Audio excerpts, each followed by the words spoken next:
Colitis के बारे में पढ़ेंगे कि कोलाइटिस कैसे इलेक्ट्रोपैथी में कोलाइटिस का ट्रीटमेंट किया जा सकता है, कोलाइटिस को कैसे ठीक किया जा सकता है इलेक्ट्रोपैथी से।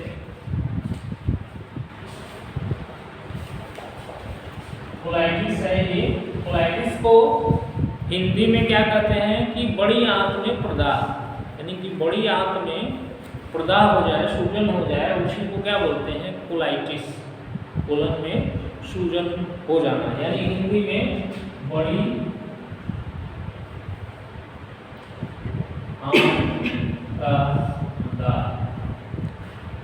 इस क्लास में जो है एक एक डिजीज को शॉर्ट में इसलिए बताते हैं ताकि आपको क्लिनिकल प्रैक्टिस के लिए अनुभव हो जाए। बाकी डिटेल जिनको पढ़ना है तो वो मैंने शुरू किया हुआ है डिटेल में अपना, तो आप डिटेल में पढ़ सकते हैं चीज़ों को जो मॉर्निंग में करते हैं। तो हर एक डिजीज पे बहुत डिटेलिंग है उसकी।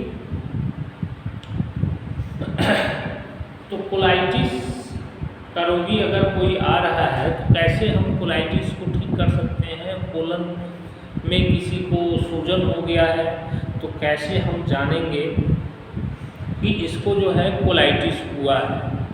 जैसे कि रोगी की पहचान करना भी आपको आना चाहिए, तभी आप चिकित्सा किसी को कर पाएंगे। तो इसको जिस तरह से हम लोग चिकित्सा के पार्ट को बनाए हैं कि फर्स्ट सिम्प्टोमेटिक रेमेडी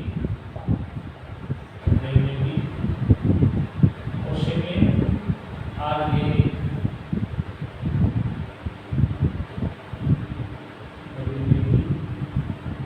और थर्ड जो है प्रिंसिपल रेमेडी।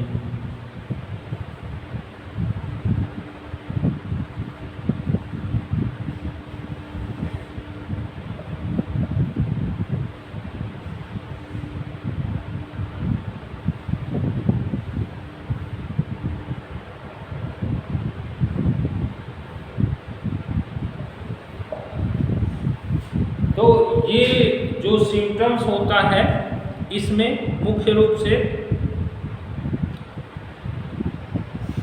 क्या क्या लक्षण आते हैं और होता क्या है। मुख्य रूप से कोलाइटिस किसे कहते हैं, तो कोलाइटिस मतलब कि बड़ी आंत में प्रदाह हो जाए, पुराना प्रदाह, और बड़ी आंत की जो म्यूकस मेम्ब्रेन है उसमें सूजन या उसमें घाव जैसी स्थिति हो जाए।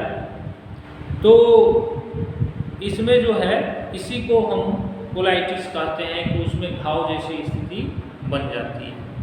अब इसमें मुख्य रूप से सिम्टम्स क्या क्या आते हैं, मुख्य रूप से लक्षण को हम जानेंगे कि लक्षण क्या क्या इसमें दिखता है, सिम्टम्स क्या क्या आता है। तो मुख्य रूप से जब देखते हैं तो इसमें सिम्टम क्या आता है कि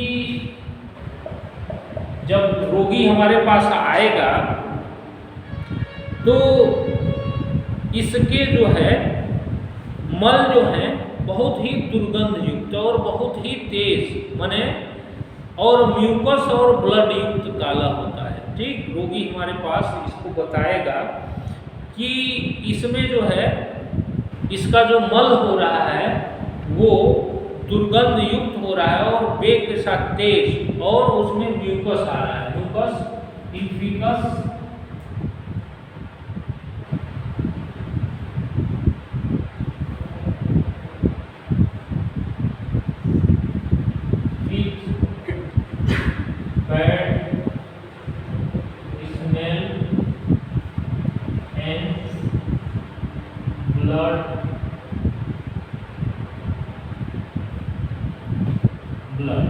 ठीक, यानी कि म्यूकस जो है फीकस में आएगा उसके, और क्या होगा कि उसमें दुर्गंध युक्त यानी बैड स्मेल होगा, उसमें म्यूकस होगा और ब्लड आएगा। या कभी कभी किसी को ब्लैकिश यानी कि काला भी हो सकता है। और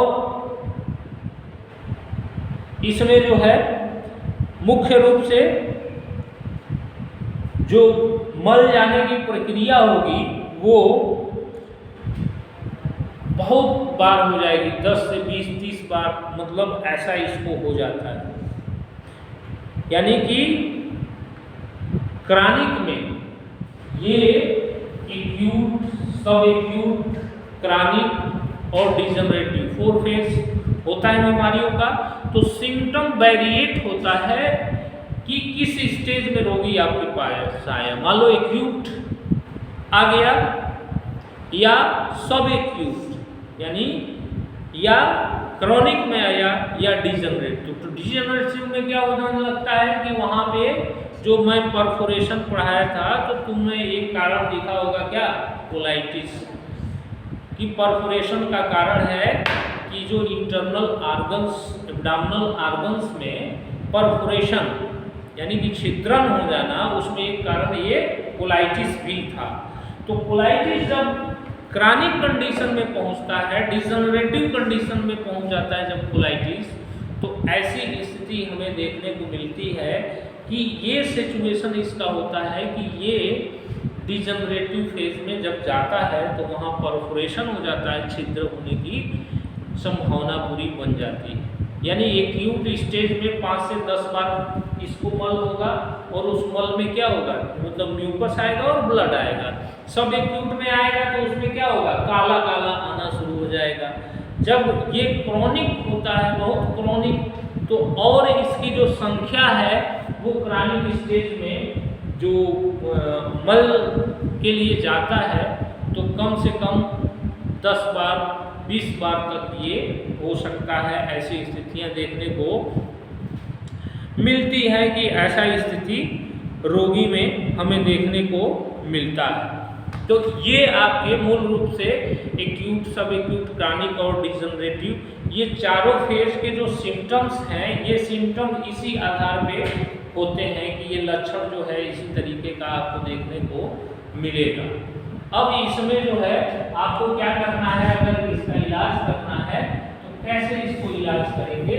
तो इसमें मुख्य जो ऑर्गन्स होता है वो क्या है, कोलन है। कोलन माने लार्ज इंटेस्टाइन।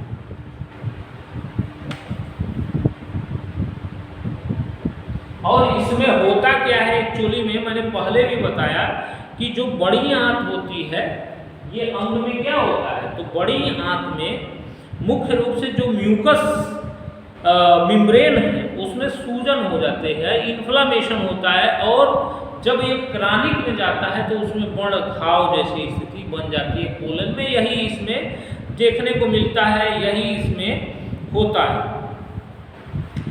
और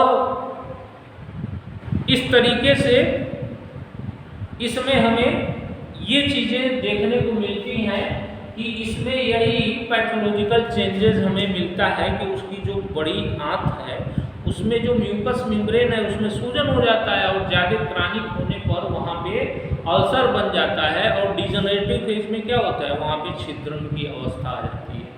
यही इसमें लार्ज इंटेस्टाइन में होता है। अब आते हैं कि कारण पे आते हैं।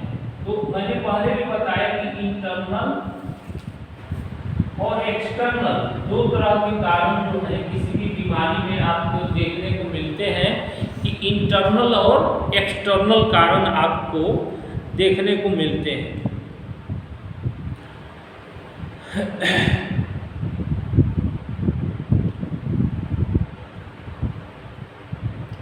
तो ये मुख्य रूप से जो देखने को मिलता है, तो इंटरनल जो कारण है या एक्सटर्नल जो कारण हम देखते हैं, तो इसमें मुख्य कारण जो आता है कि इन्फेक्शन, संक्रमण जो है, जो कारण है संक्रमण, इन्फेक्शन,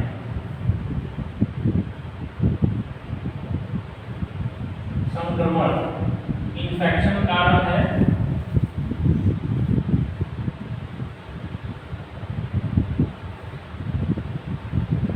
यानी कि संक्रमण इसके पीछे जो कहां से आता है कि भोजन और पानी के माध्यम से ये मुख्य रूप से आंतों में पहुंचता है, और आंतों में होता है ये भोजन और पानी के माध्यम से कोलन में ये सूजन क्रिएट हो जाती है।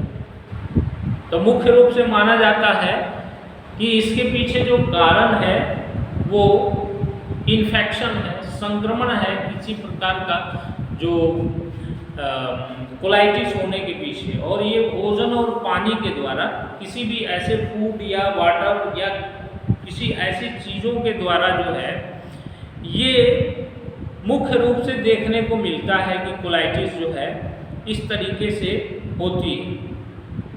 और जो बाह्य कारण और आंतरिक कारण ये है कि कोलन में कमजोरी आ जाए, यानी कि मुख्य रूप से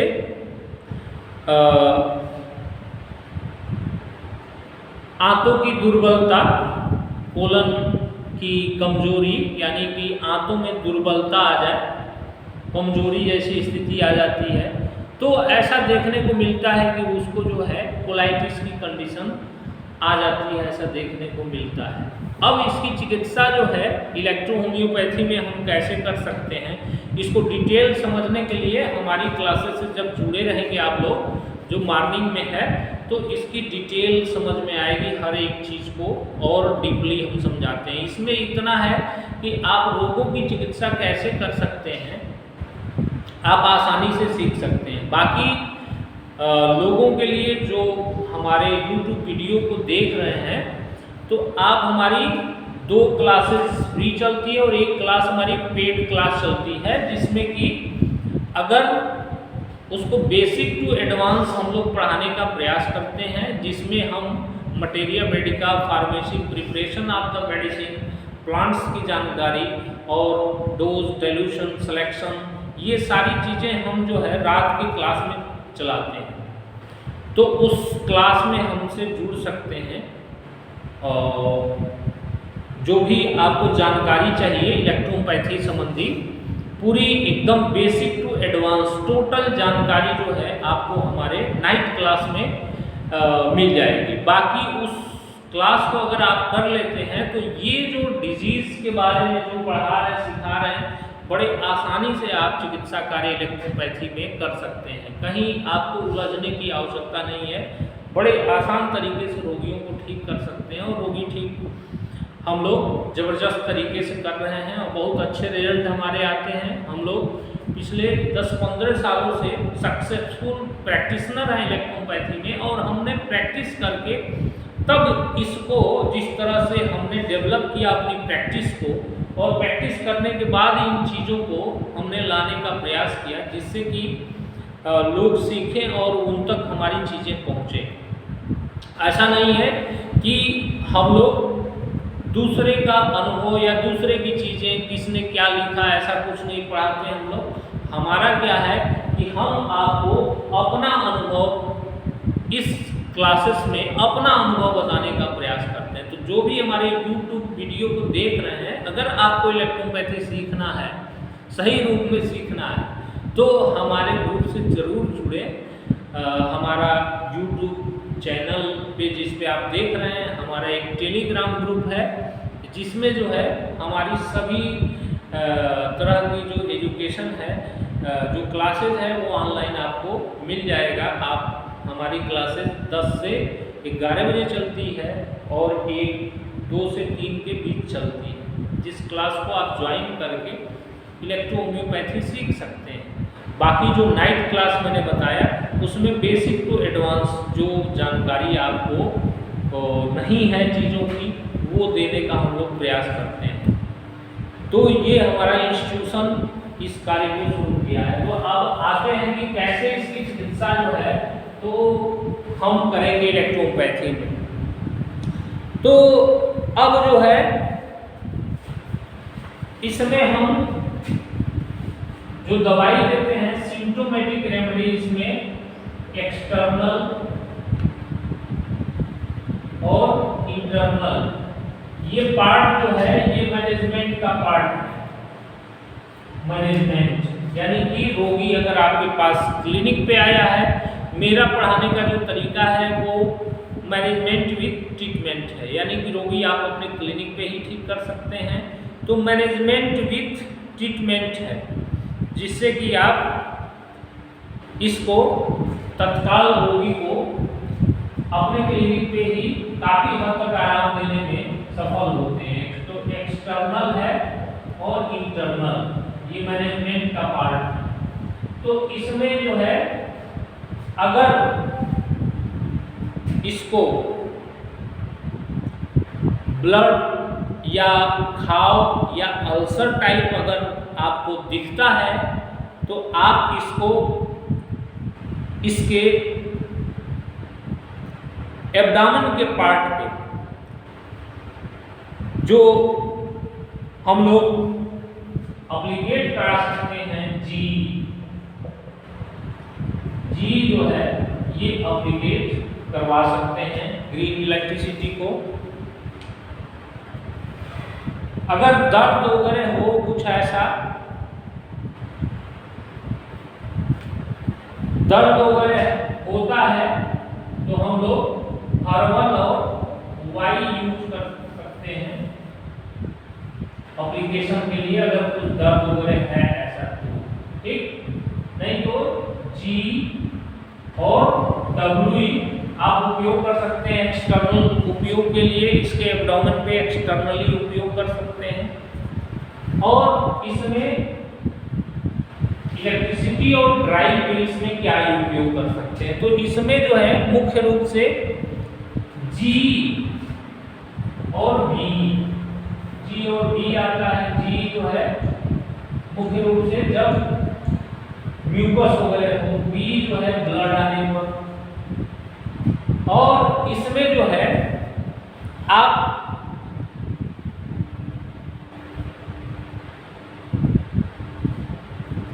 जो गोली है यास्पेन सीटेरेट, ये ड्राई पिल्स में उपयोग कर सकते हैं। यास्टेन और सीटेरेट इसकी एक साथ दे सकते हैं या अदल बदल के दिया जा सकता है, इसको ड्राई पिल्स के रूप में, सूखी गोलियों के रूप में। ये मैनेजमेंट का पार्ट है कि आप क्लिनिक पे ही इसको ये मैनेजमेंट तत्काल करेंगे। कोई सिम्टम्स जो यहाँ पे जैसे म्यूकस, ब्लड एंड ये कई बार जा रहा है या ऐसी स्थिति आ रही है तो आप जो है इसको अपनी क्लिनिक पे ही तत्काल जो है इसको खिलवाएंगे, जिससे रोगी को क्लिनिक पे ही ये लगवाएंगे। जो भी सिम्टम्स है क्लिनिक में तत्काल दूर कर सकते हैं। अब आते हैं कि ऑर्गेनिक रेमेडी, जिससे हमें ट्रीटमेंट करना है। तो ऑर्गेनिक रेमेडी में आपकी मुख्य रूप से आती है C30 और यास्टेन और A2 और F1, ये मुख्य रूप से दवाई होती है। इसमें C13 है और यास्टेन है, A2 है, F1, ये मुख्य रूप से उपयोग कर सकते हैं। इसमें इसको जो है ये निर्भर करता है कि आपके पास एक क्यूब इसको D5 या D6 में जो है इसको आप प्रयोग कर सकते हैं इसको। तो इस हिसाब से कहीं कहीं C13 की जगह C10 भी उपयोग होता है, तो C10 को भी उपयोग कर सकते हैं। तो मुख्य रूप से इसमें ये C13, यास्टेन, A2 और F1 ये मिक्सचर के रूप में आप बना करके चलाएंगे इसको। बाकी ये एप्लीकेशन है और ये ड्राई पिल्स वगैरह है जिसको आप कोलाइटिस के रोगी को आप देंगे और ये रोगी पूर्ण रूपेण ठीक हो सकता है। पूर्ण रूपेण इसको ठीक किया जा सकता है। हम लोगों ने काफ़ी रोगियों को रिलीफ किया है, काफ़ी रोगियों में आश्चर्यजनक बहुत ज़बरदस्त लाभ मिला है, रेक्टल रिजल्ट मिलते हैं इस कोलाइटिस के रोगी में। तो इस हिसाब से आप इस कोलाइटिस के रोगी को इलेक्ट्रोहोम्योपैथी की जो मैंने दवाई बताई उस दवाई का उपयोग करके आप जो है इसके कोलाइटिस को ठीक कर सकते हैं और रोगी को पूर्ण रूपेण ठीक किया जा सकता है। तो ये रहा हमारा कोलाइटिस का ट्रीटमेंट जो हम इलेक्ट्रो होम्योपैथी से करते हैं। बाकी डिटेल समझने के लिए हमारी क्लासेस को ज्वाइन करिए, जिससे कि आपको हर डिजीज़ का डिटेल आपको मिलता जाएगा। धन्यवाद।